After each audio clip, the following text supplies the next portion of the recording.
안녕하세요. 발로 뛰는 부동산의 최영식입니다. 네, 오늘은 어떤 내용으로 준비해 주셨나요?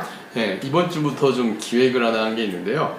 저희가 마곡에 있으니까 마곡지구 건물을 하나하나씩 살펴볼까 합니다.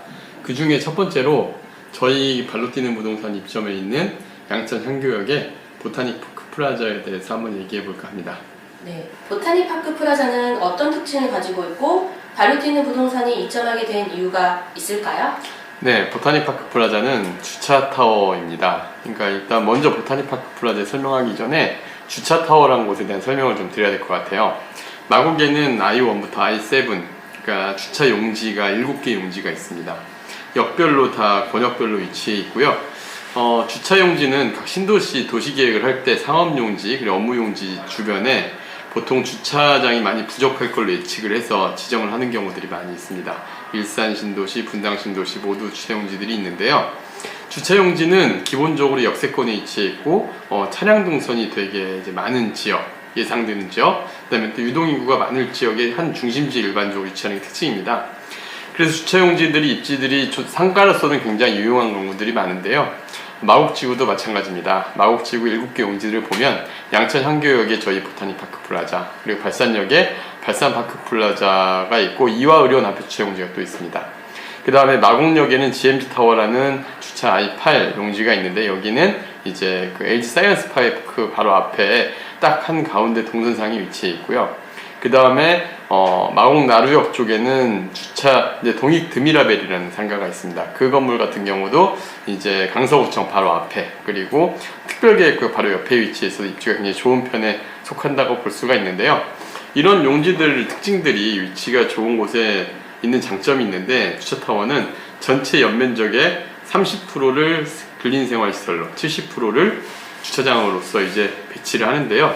주차 대수들도 보면은 GMG 타워 마곡역에 있는 건물 같은 경우 416대, 발산 파크 플라자 270대, 동익드벨 620대, 여기 보타닉 파크 플라자 400대로 구성이 되어 있는데, 일반적으로 주차 타워 하면은 지상에 주차장을 짓고 뭐 1, 2층 상가로 쓴다든가 3층부터 뭐 7층까지 주차장으로 쓰는 경우들이 많이 있는데, 양천 향교역의 보타닉 파크 플라자와 발산역의 발산 파크 플라자를 보면 이제 처음에 원래 상층부는 건물들을 많이 안 짓고 또 주차 타워를 지을 때 지상으로 주차장을 빼면은 건축비가 적게 들기 때문에 마진이 크다 보니까 이렇게 했는데, 발산 파크 플라자 양천향교역의 보타닉 파크 플라자는 지하를 7층까지 파면서 전부 주차를 지하로 넣는 특징이 있었습니다. 그래서 저희도 주차에 유리하고 또 저희 수강생들이 찾아오기 편하게 하기 위해서 보타닉 파크 플라자 입점을 했고요. 여러 현재로서는 조금 어렵지만 향후에는 분명히 좋아질 여지가 많이 있을 걸로 예상을 해서 입점하게 되었습니다.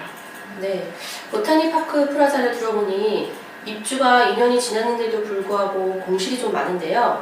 좋은 위치에 있음에도 그 이유가 무엇이고 현재 임대료랑 기타 사항은 어떤지 궁금합니다.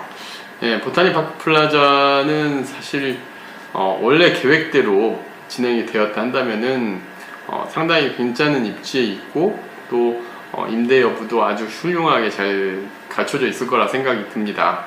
근데 제가 지도를 보여드리고 입지를 설명을 먼저 해드리면 9호선 양천 향교역 7번 출구에서 도보로 한 5분 정도 거리에 보타닉 파크 플라자가 위치해 있고요.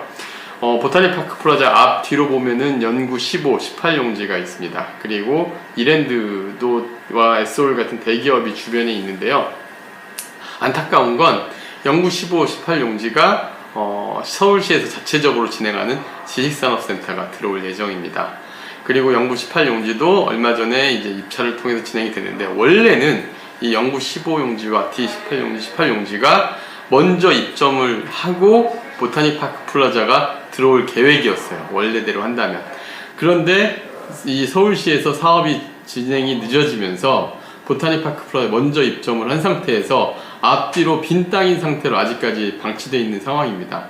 그러다 보니까 여기 들어와서 입점해서 뭔가의 음식점을 하거나 어떤 뭐 사업을 하기에 많이 어려움이 있겠죠. 임차인 입장에서는.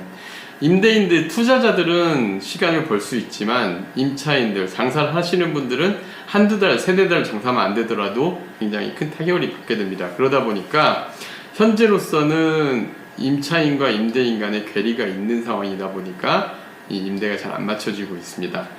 물론 5층 같은 경우에 사무실들, 뭐 렌트카 업체들 이런 업체들로 현재 입점이 맞춰져 있고요. 그런데도 다행스러운 건 그래도 주변에 많은 오피스들이 있고 현재 일부 기업들이 입점해 있는 상태다 보니까 이 건물의 1층에 뭐 에그드랍 같은 프랜차이즈 음식점이라든가 이타제면소 같은 국수집 같은 분식점들은 그래도 장사가 좀 선방이 되고 있는 상황이긴 한데요. 그래도 하나씩 입차가 맞춰지고 있지만 현재 임차료는 1층 기준으로 평당 한 15만원 정도 전용 면적 기준으로, 2층 같은 경우는 전용 면적 기준으로 평당 한 7에서 8만원 정도, 그리고 상층부는 마곡지구 오피스 시세로 지금 임대가 맞춰지고 있기는 합니다. 오피스 입장에서는 주차가 굉장히 장점으로 되다 보니까 현재 인기도 어느 정도 있는 상황이고요. 다만 분양가 대비 수익률이 1, 2%대에 머무르다 보니까 조금 임대차 보복 때문에 어떤 임대인들은 현재 임대를 주는 걸 꺼리기도 하고 하지만은 현재로서는 좀 공실이 많을 수밖에 없는 상황인 건 맞는 것 같습니다. 네, 그렇다면 향후 보타니파크 프라자 전망은 어떠할까요? 네, 보타니파크 프라자 사실 저는 굉장히 밝게 보고 있습니다. 지금 당장은 좀 어렵지만 아까 말씀드린 영구 15용지와 영구 18용지에 오피스들이 이제 들어오게 됩니다. 지식산업센터라는 그런 오피스로 들어오는데 그 건물의 이제 지구 단위 계획을 보면 허용 용도에서 휴게음식점, 일반 음식점이 제외가 되어 있습니다.